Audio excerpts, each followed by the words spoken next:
अब चलते हैं क्वेश्चन नंबर 5 की तरफ, जिसमें हम लोग बर्नौली इक्वेशन को डिस्कस करेंगे और उसके एप्लीकेशंस क्या हैं, आइए उसको भी डिस्कस करते हैं। बर्नौलीज रिलेशन कैसे फाइंड किया जा सकता है। सबसे पहले इक्वेशन स्टेट क्या कर रही है इसको देखते हैं। The equation states that in a streamlined flow of an incompressible non-viscous fluid, the sum of pressure and energies, kinetic and potential per unit volume is constant. इसका क्या मतलब है कि अगर हमारे पास एक फ्लो है जो कि स्ट्रीमलाइंड है, जिसको हम लोग लैमिनर भी कह सकते हैं, उसके अंदर जो फ्लूइड फ्लो कर रहा होगा स्टूडेंट्स वो इनकम्प्रेसिबल होगा, जिसके ऊपर कोई फोर्स अप्लाई नहीं होगी, और नॉन विस्कस फ्लूइड होगा जिसकी फिस्कोसिटी जो है स्टूडेंट्स कम होगी।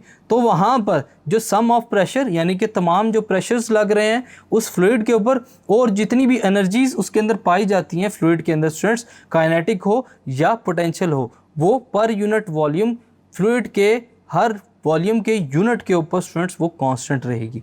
बर्नौली इक्वेशन है हमारे पास, जिसमें हमारे पास जो प्रेशर है students rho density, V velocity, फिर हमारे पास again rho density, G H हमारे पास ये बनती है पोटेंशियल एनर्जी, और ये हमारे पास हाफ रो वी स्क्वायर बनती है काइनेटिक एनर्जी। ये तमाम फैक्टर्स किसी भी फ्लूइड के लिए स्टूडेंट्स जो कि नॉन विस्कस हो और इनकम्प्रेसिबल हो वो क्या रहेगा हमें वैल्यूज कांस्टेंट। कांस्टेंट का मतलब क्या है, आइए इसको डिस्कस करते हैं।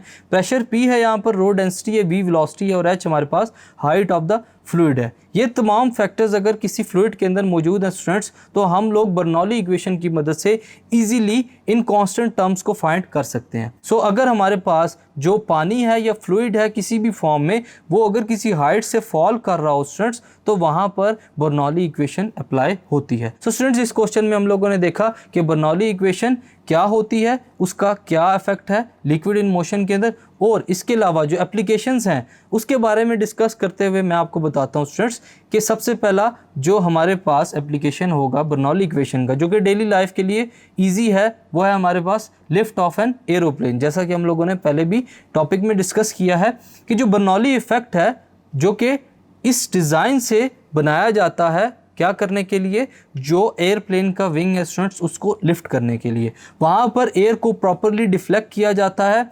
अब ये जो डिफ्लेक्शन है students above the wing and below the wing, इसको मेजर करने के लिए हम लोग बर्नौली इक्वेशन का यूज़ कर सकते हैं। वहाँ पर एक्चुअली होता क्या है स्टूडेंट्स कि जो डिफ्लेक्शन है जो कि स्ट्रीम लाइन की वजह से अबव द विंग, वहाँ पर जो स्ट्रीम लाइंस होती हैं वो क्लोज़र होती हैं, टुगेदर होती हैं, लेकिन जो विंग के नीचे वाला सरफेस होती है स्टूडेंट्स, वहाँ पर जो स्ट्रीम लाइन होती हैं वो वाइडर होंगी और वहाँ पर प्रेशर ज़्यादा होगा as compare to the above the wing.